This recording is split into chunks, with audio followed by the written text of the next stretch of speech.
Good afternoon student. अभी हमें यहाँ पर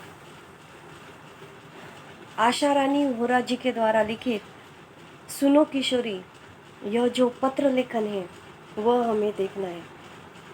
आशा रानी वोरा जी एक लेखिका होने के बावजूद भी जब वह अपनी बेटी को खत लिखती है तो वह खत लिखते समय एक लेखिका नहीं तो एक माँ कैसे सामने आती है उसका स्वरूप हमें देखने को मिलने वाला है कि लेखिका हो या कोई भी हो, कितनी बड़ी भी महिला हो जाए, लेकिन अपने बच्चों के प्रति वह माँ ही रहती है।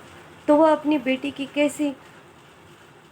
किस तरह से वह उसकी देखभाल करती है, कैसे उसे समझाती है, छोटी छोटी बातों को वह कैसे उसे समझाना चाहती है, यह लेखिका आशा रानी वोरा जी के द्वारा लिखित सुनो किशोरी, यह पत्र के द्वारा हमें देखना है।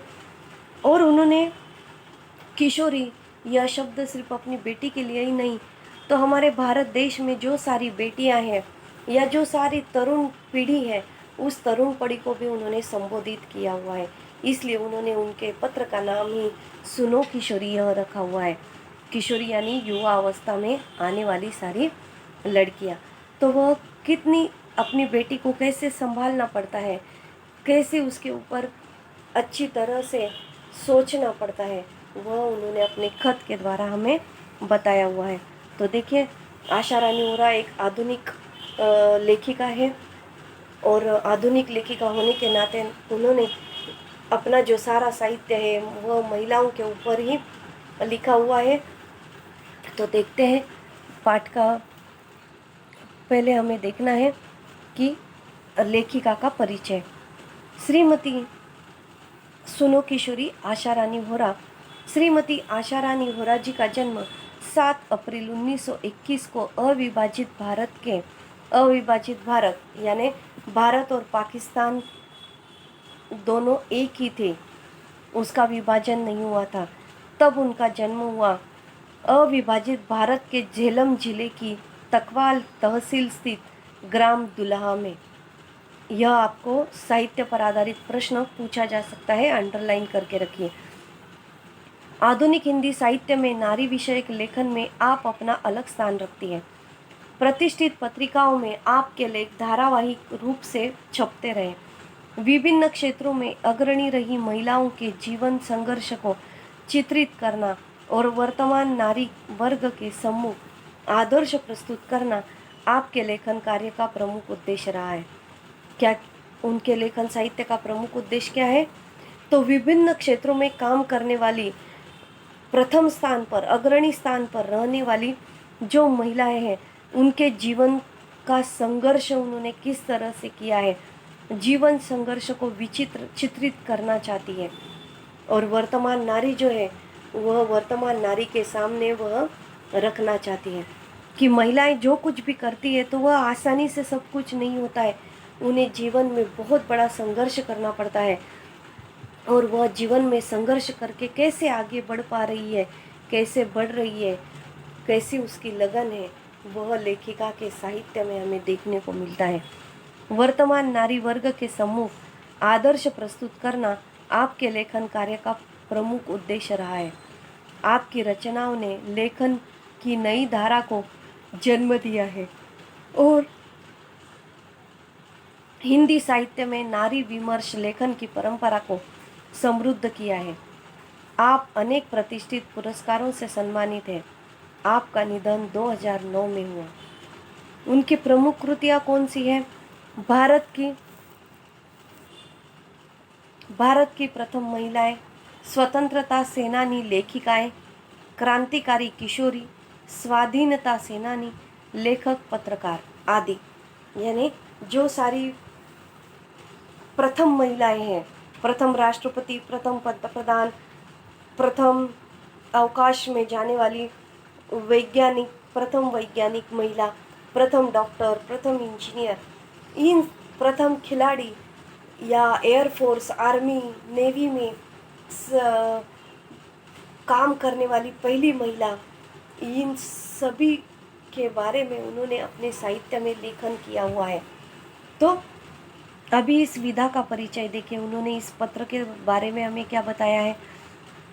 अनेक साहित्यकारों, महान राजनीतिकों द्वारा अपने परिजनों को भेजे गए पत्रों ने तत्कालिक साहित्यिक, सामाजिक, राजनीतिक, सांस्कृतिक स्थितियों का लेखा-जोखा प्रखरता से प्रस्तुत किया है। इन पत्रों का कला पक्ष साहित्यिक कलात्मकता को स्पर्श करता है। पाठ का परिचय देखिए। अभी लेखिका ने अपनी इस नवीनतम पत्र शैली में किशोरियों की शंकाओं, उनके प्रश्नों एवं उनकी दुश्चिंताओं का समाधान एक माँ, अंतरंग सहेली और मार्गदर्शिका के रूप में किया है। किशोरियों के हृदय में झांककर मित्रवत उन्हें उचित, अनुचित, करणीय, अनकरणीय का बोध कराया है। यानी जो तरुण पीढ़ी है, तरुण लड़कियां हैं, उन लड़कियों के हृदय में झांक कर लेखिका ने देखा हुआ है, उनके साथ मित्रता स्थापित की है, उनकी मित्र हुई है और उन्हें उचित क्या है, अनुचित क्या है, अच्छा और बुरा क्या है, क्या करना चाहिए, क्या नहीं करना चाहिए, अपने लिए क्या उपयोगी है, क्या निरुपयोगी है, उसको उन्होंने युवा अवस्थाओं में आने वाली सभी लड़कियों को समझाने की कोशिश की हुई है। हमारे देश की नई पीढ़ी पश्चिमी देशों से आ रहे मूल्यों और संस्कारों का अंधानुकरण करती जा रही है। हमारी आज की जो युवा पीढ़ी है वह अपनी संस्कृति को भूलकर पाश्चिमात्य संस्कृति से आ रहे मूल्यों का वह अपनाने का प्रयास कर रही है, अपना रही है, जो कि हमारे लिए बहुत ही खतरनाक है। हमारे देश की संस्कृति और परंपराओं को कालबाह्य और त्याज्य मानकर उनकी अवहेलना कर रही है। क्या कर रही है हमारी आज की पीढ़ी? हमारी परंपराओं और संस्कृति को छोड़ रही है, कालबाह्य कर रही है, उसको नहीं देख रही है और नहीं चाहिए, त्याज्य, छोड़ देना है। ऐसा हमारी युवा अवस्था की जो सारी युवा पीढ़ी है उनकी यह स्थिति है कि वह हमारी भारतीय संस्कृति और परंपराओं को छोड़ना चाहती है। आत्मनिर्भर हो जाने से युवक युवतियों का जीवन के प्रति बदला दृष्टिकोण, विवेकहीनता और जल्दबाजी से लिए जाने वाले निर्णय नई पीढ़ी का जीवन सौंदर्य नष्ट कर रही है। जीने का जो सौंदर्य है वह नष्ट हो रहा है, कालबाह्य हो रहा है। जीवन कैसे जीना चाहिए, उसमें खुशियाँ कैसी है, वह सारी खुशियाँ नष्ट हो रही है, क्योंकि हम लोग बहुत ही जल्दबाजी में सारे निर्णय लेते हैं। लेखिका के अनुसार नए मूल्यों को भारतीय संस्कृति, परंपराओं और संस्कारों की भूमि पर उतारकर स्वीकारना होगा। लेखिका कह रही है कि हमारी भारतीय संस्कृति और परंपराओं को फिर से दोहराना होगा, उन्हें फिर से ज़मीन पर लाना होगा और हमारे तरुण युवा पीढ़ी को सारी बातें हमें फिर से एक बार समझानी होगी। नहीं तो हमारा भारत देश जो है वह फिर से दूसरों के हाथ में चला जाएगा और दूसरों की सत्ता हमारे देश पर जब आ जाएगी तो शायद फिर से हमें किसी न किसी का गुलाम होना पड़ेगा। और वह हमें यदि नहीं करना है तो हमें हमारी संस्कृति और परंपरा को कभी भी छोड़ना नहीं है। तो देखिए लेखिका पत्र में अपनी बेटी के साथ कैसी बात करती है। सुनो सुगंधा, तुम्हारा पत्र पाकर खुशी हुई। तुमने दो तरफा अधिकार की बात उठाई है, वह पसंद आई। बेशक जहाँ जिस बात से तुम्हारी असहमति हो वहाँ तुम्हें अपनी बात मुझे समझाने का पूरा अधिकार है। मुझे खुशी ही होगी तुम्हारे इस अधिकार प्रयोग पर। इससे राह खुलेगी और खुलती ही जाएगी। जहाँ कहीं कुछ रुकती दिखाई देगी वहाँ भी परस्पर आदान प्रदान से राह निकली जाएगी। अपनी अपनी बात कहने सुनने में बंधन या संकोच कैसा। अपनी बेटी से माँ कह रही है कि बेटी तुम्हें जो अच्छा लगता है वह भी तुम मुझे बताओ, तुम्हें कौन से किस बात में खुशी मिलती है वह तुम मुझे बताओ। हम एक दूसरे से आपस में बातचीत करते रहेंगे, आदान प्रदान करते रहेंगे, शब्दों का लेन देन करते रहेंगे तो ही हमारे मन का संकोच दूर हो जाएगा और हम मित्रवत दोनों माँ बेटी शब्दों को एक दूसरे को दे सकते हैं, आदान प्रदान कर सकते हैं। मैं तो अधिकार की बात यूँ पूछी थी कि मैं उस बेटी की माँ हूँ जो जीवन में ऊंचा उठने के लिए बड़े ऊंचे सपने देखा करती है। लेखिका करे कि मेरी बेटी कैसी है, किस बेटी की मैं माँ हूँ। हमारे भारत देश की हर एक बेटी जो है वह कैसी है, ऊंचा उठना चाहती है, ऊंची उड़ान भरना चाहती है, अपने ऊंचे ऊंचे सपनों को पूरा करना चाहती है। और उन सब बेटियों की मैं माँ हूँ, ऐसी लेखिका कह रही है। आकाश में अपने छोटे छोटे डैनों को छोड़े फैलाकर वह सपने देख रही है। आकाश में देखकर अपने सपनों को पूर्ण करने की कोशिश हर एक भारत की बेटी कर रही है और लेखिका उन्हें मदद करना चाहती है। तो धरती से बहुत ऊंचाई में फैले इन डैनों को, डैने यानी पंख, अपनी भारत की हर एक बेटी अपने सारे सपनों को पूरा करने के लिए आकाश में उड़ना चाहती है, अपने पंख फैलाना चाहती है और अपनी शक्ति, अपनी ताकत भारतीय जनता को दिखाना चाहती है। और उन्हें यह लेखिका सहायता कर रही है, एक पत्र लिखकर अपने बेटी की। यथार्थ से दूर समझकर भी मैं काटना नहीं चाहती। केवल लेखिका करिए कि तुम कितना भी उड़े, ऊंचाई पर उड़ो, कितना भी आकाश में जाओ, लेकिन अपनी नज़र हमेशा ज़मीन पर रखना। क्योंकि ज़मीन से यदि तुम्हारा नाता टूट जाता है तो फिर तुम कहाँ पर हड़बड़ा जाओगे, कहाँ पर गिर जाओगे, दूसरे अन्य जगह पर चले जाओगे, उसका अंदाज़ा नहीं है, भरोसा नहीं है।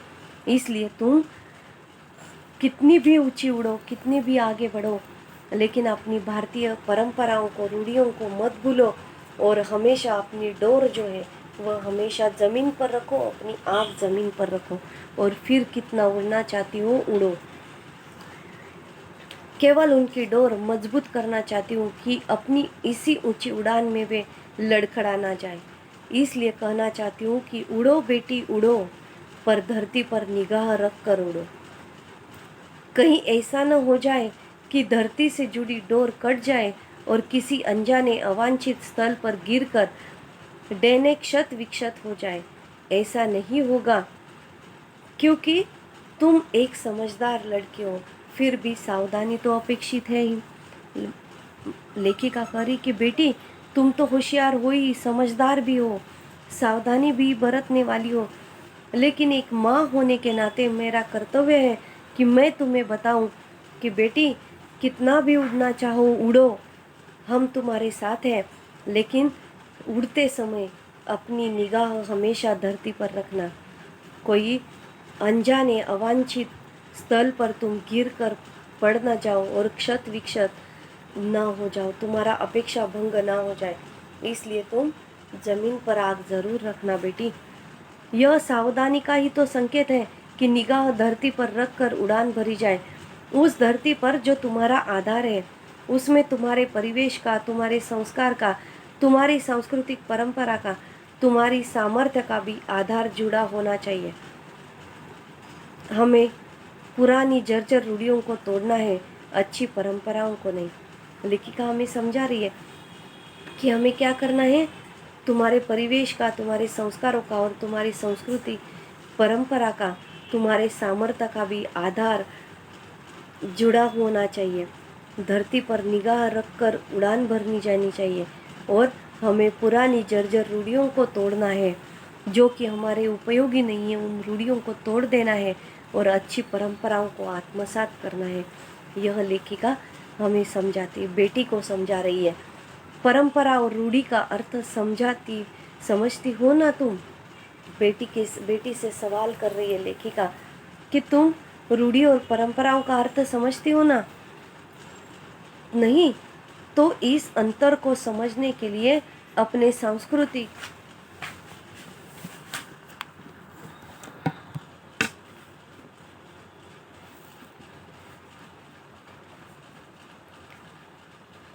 सांस्कृतिक आधार से संबंधित साहित्य अपने कॉलेज पुस्तकालय से खोज कर लाना और ज़रूर पढ़ना। लेखिका क्या बता रही है अपनी बेटी को कि बेटा संस्कारों से भरी हुई जो भी किताबें तुम्हें लाइब्रेरी में मिलती है हमारे भारतीय संस्कृति की और परंपराओं की, तो वह साहित्य तुम अपने कॉलेज के पुस्तकालय से खोज कर लाना और उन्हें तुम ज़रूर पढ़ना। यह आधार एक भारतीय लड़की के नाते तुम्हारे व्यक्तित्व का अटूट हिस्सा है। तो एक भारतीय नारी होने के नाते अपनी देश की परंपराओं को, रूढ़ियों को समझना तुम्हें ज़रूरी है बेटी।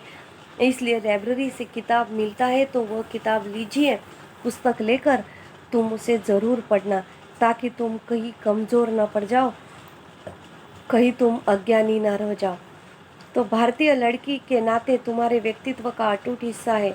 इसलिए बदले वक्त के साथ बदलते समय के नए मूल्यों को भी पहचान कर हमें अपनाना है। पर यहाँ पहचान शब्द को रेखांकित करना है। लिखिएगा क्या करिए, कितने भी बड़े बन जाओ, कितने भी दूर चले जाओ, लेकिन हमारी पहचान क्या है? हम एक भारतीय हैं, हम एक हिंदू हैं, हम एक महिला है। तो हमारे पीछे पहचान हमारी कैसी होनी चाहिए? हमारी पहचान कभी बदलनी नहीं चाहिए, हमारे मूल्य कभी बदलने नहीं चाहिए। इसलिए पहचान शब्द को रेखांकित करना है। बिना समझे, बिना पहचाने कुछ भी नया अपनाने से लाभ के बजाय हानि उठानी पड़ सकती है। इसलिए तुम्हें हमेशा सतर्क रहना है, होशियार रहना है, अपनी पहचान बनानी है, डगमगाना ही नहीं है, और बिना पहचान के तुम्हें कुछ भी अपनाना नहीं है। बिना समझे, बिना पहचाने कुछ भी नया अपनाने से लाभ के बजाय हानि उठानी पड़ सकती है। इसलिए सोच समझकर, सोच विचार करके ही अपनी पहचान बनानी है, और बगैर पहचाने, बगैर परखे तुम्हें कुछ भी नहीं लेना है, नहीं तो तुम फंस सकती हो, तुम फंस जाओगी। हानि हो सकती है, नुकसान हो सकता है। इसलिए पढ़े बगैर कुछ भी खरीदना नहीं है। पश्चिमी दुनिया का हर मूल्य हमारे लिए नए मूल्य का पर्याय नहीं हो सकता। क्या कर रही लेखिका? देखिए अपनी बेटी से कि पश्चिमी दुनिया का हर मूल्य हमारे लिए नए मूल्य का पर्याय नहीं हो सकता।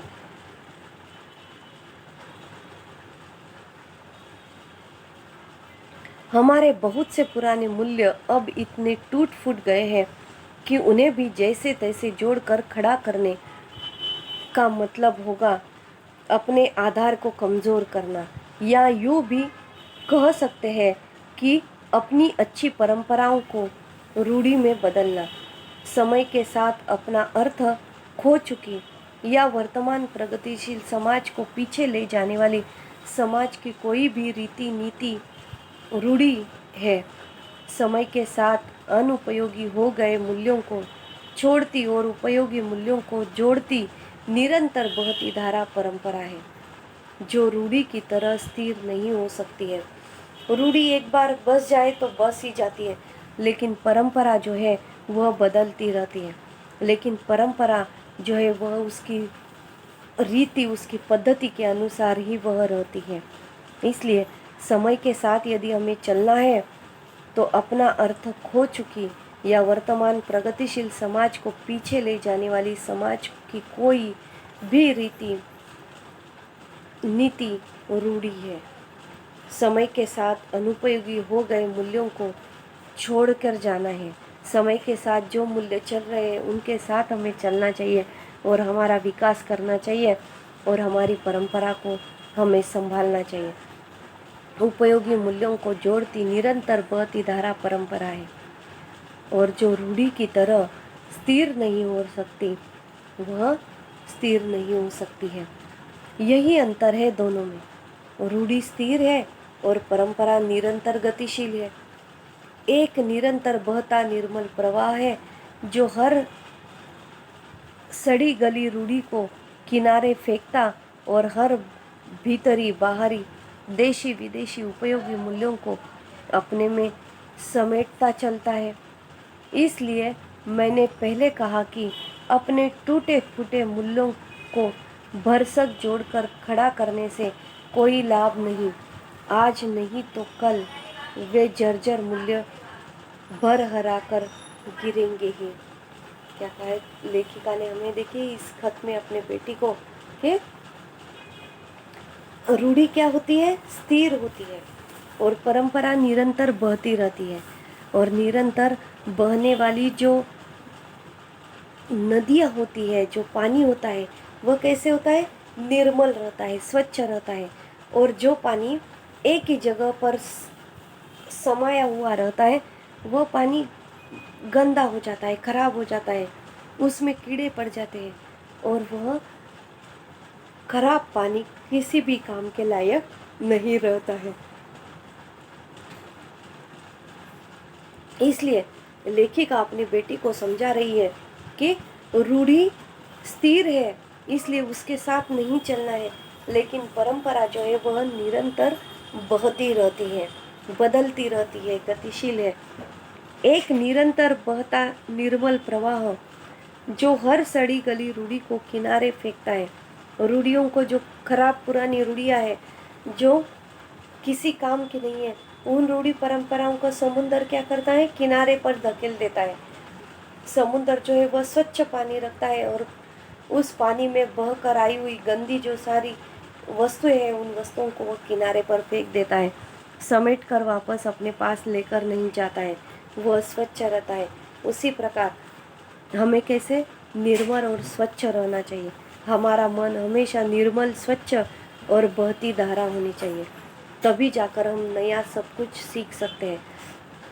एक निरंतर बहता निर्मल प्रवाह जो हर सड़ी गली रूढ़ी को किनारे फेंकता और हर भीतरी बाहरी देशी विदेशी उपयोगी मूल्यों को अपने में समेटता चलता है। इसीलिए मैंने पहले कहा कि अपने टूटे फूटे मूल्यों को भरसक जोड़कर खड़ा करने से कोई लाभ नहीं। आज नहीं तो कल वे जर्जर मूल्य भरहार कर गिरेंगे ही। इसी तरह पश्चिमी मूल्य भी कभी न कभी गिरने ही वाले हैं। वह हमेशा हमारे साथ चलने वाले नहीं है। जो हमारी धरती के अनुकूल नहीं है, जो के त्यों यहाँ नहीं उगाए जा सकते। लेकिन क्या करें, पाश्चात्य देशों से आए हुए मूल्य जो है वह ज़्यादा दिनों तक हमारे यहाँ नहीं टिक सकते हैं, नहीं रुक सकते। कभी न कभी तो उन्हें हमारा देश छोड़कर जाना ही पड़ने वाला है।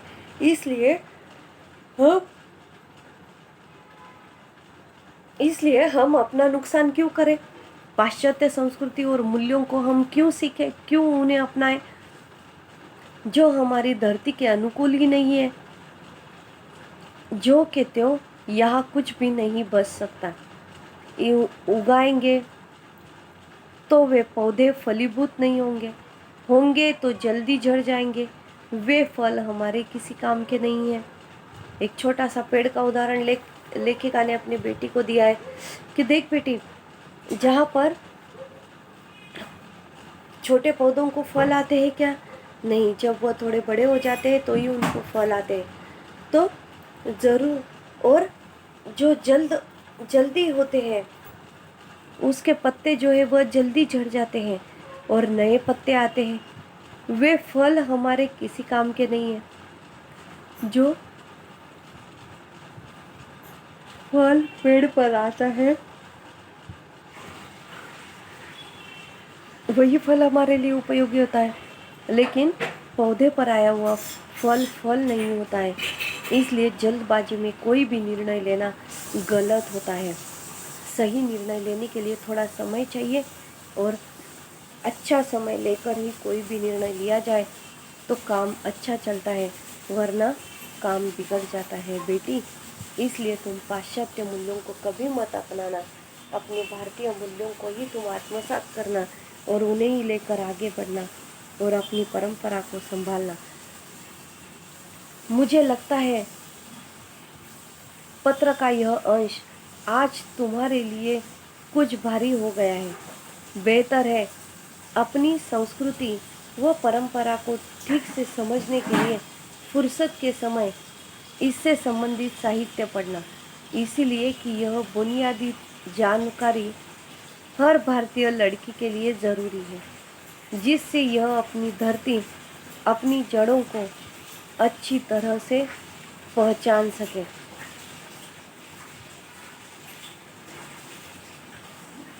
यहाँ तुम्हारी सहेली रचना के संदर्भ में यह प्रसंग इसलिए कि वह इस सीमा रेखा को नहीं समझ पा रही। एक रचना का ही संघर्ष नहीं है, यह एक पूरी पीढ़ी का संघर्ष है। नई पीढ़ी पुराने मूल्यों को तो काट फेंकना चाहती है, पर नए मूल्यों के नाम पर केवल पश्चिमी मूल्यों को ही जानती पहचानती है। कहे उधार लिए मूल्यों से ही काम चला लेना चाहिए चाहती है। नए मूल्यों के निर्णय का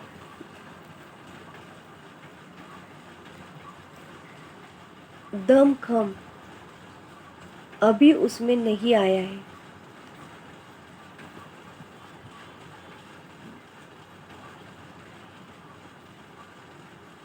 लेखिका कह रही है कि हमें एक दूसरे को हिम्मत देनी चाहिए, अच्छे कामों में प्रोत्साहन देना चाहिए, अच्छे कामों का प्रचार प्रसार करना चाहिए, और जो हमारे लिए उपयोगी है वह हमें ज़रूर लेना चाहिए, लेकिन वह सब भारतीय होना चाहिए। पाश्चात्य मूल्यों को हमें बिल्कुल भी मानना नहीं चाहिए। सुनो, नए मूल्यों का निर्माण करना है तो नए ज्ञान विज्ञान को पहले अपनी धरती पर टिकाना होगा। लेखिका क्या करे कि यदि नए मूल्यों का स्वीकार हमें करना है तो पहले हमें हमारे ज्ञान को विज्ञान को पहचानना चाहिए, उसे अपनी धरती पर संभाल कर रखना चाहिए, उसको उसका अस्तित्व हमेशा बनाए रखना चाहिए। आदर्श सामर्थ्य और अपनी अपनी सामर्थ्य और अपनी सीमाओं में से ही उसकी पगडंडी काटनी होगी। यह पगडंडी काटने का साहस ही पहले ज़रूरी है। नई चौड़ी राह उसी में से खुलती दिखाई देगी।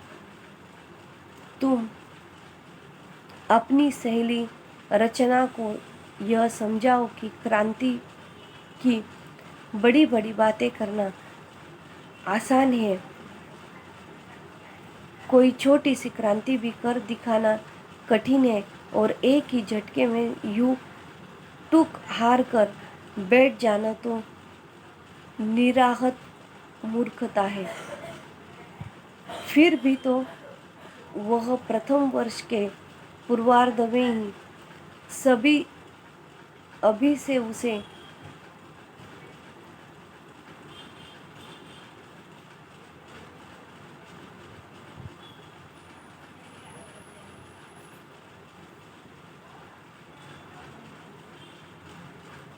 लंबी नई चौड़ी राह उसी में से खुलती दिखाई देगी। तुम अपनी सहेली रचना को यह समझाओ कि क्रांति की बड़ी बड़ी बातें करना आसान है, कोई छोटी सी क्रांति भी कर दिखाना कठिन है, और एक ही झटके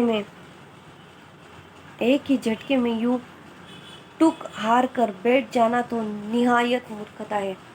फिर अभी तो वह प्रथम वर्ष के पूर्वार्ध में ही है, अभी से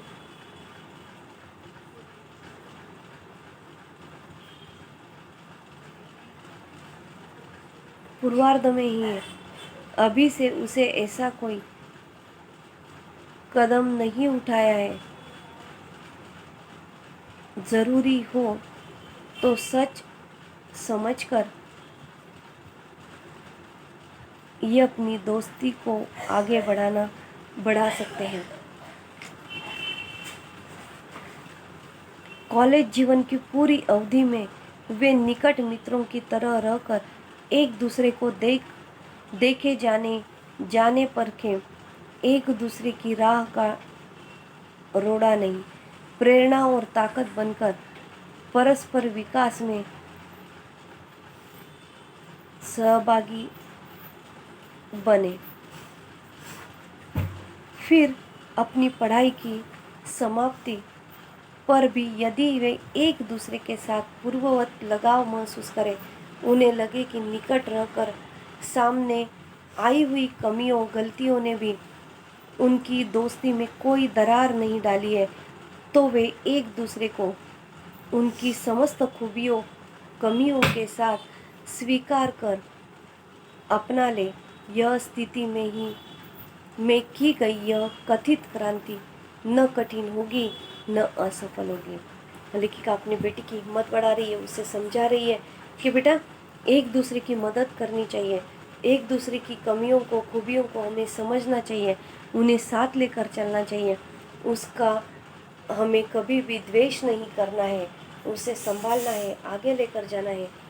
इसी स्थिति में कथित क्रांति होगी और कुछ भी कठिन नहीं होगा, सब कुछ आसान हो जाएगा और सब दूर हमें सफलता प्राप्त होगी। इसलिए बेटी डगमगा नहीं है, आगे बढ़ना है और आगे बढ़ते समय कभी भी रोना नहीं है। यह लेखिका ने यहाँ पर हमें बताने की कोशिश की हुई है। तो बाकी जो बचा हुआ लेसन है वह हम नेक्स्ट लेक्चर में देखते हैं। ठीक है, यहाँ पर हम रुकते हैं। Thank you so much.